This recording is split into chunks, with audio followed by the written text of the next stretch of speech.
Praise the Lord. நல்ல நாளை ஆண்டவர் கொடுத்தக்காய் நாம் ஸ்தோத்திரம் செய்வோம். இந்த கால நேரத்தில் ஆவியானவர் நம்மோடு பேசுகிற வேத பகுதி 25ஆம் சங்கீதம் 12ஆம் வசனம். Psalms 25 words 12. கர்த்தருக்கு பயப்படுகிற மனுஷன் எவனோ அவனுக்கு தம் தெரிந்து கொள்ளும் வழியை போதிப்பார். என்னை கேட்கிற தேவனுடைய பிள்ளையே, நம் அநேக காரியங்களில் அநேகரை நாம் பயந்து போய் கொண்டிருக்கிறோம். ஆனால் கர்த்தர் சொல்லுகிறது, நாம் பயப்பட வேண்டாம், ஒருவர் கர்த்தரே தான்.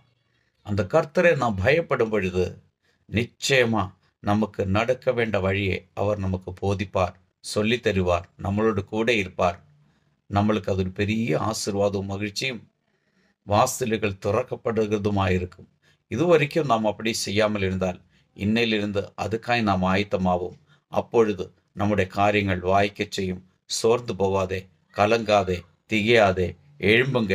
கர்த்தர் நன்மைக்காய் காரியங்களை செய்வார். நல்ல ஆண்டவரே, நன்றி செலுத்துகிறோம். இந்த கால நேரத்தில் என்ன கேட்கிற ஒவ்வொரு பிள்ளைகளையும் இந்த வசனத்தின்படி பிதா குமாரன் பரிசுத்த ஆவியின் நாமத்தில் ஆசீர்வதிச்சு ஜெபிக்கிறோம். இயேசுவின் நாமத்தில் பிதாவே, ஆமென்.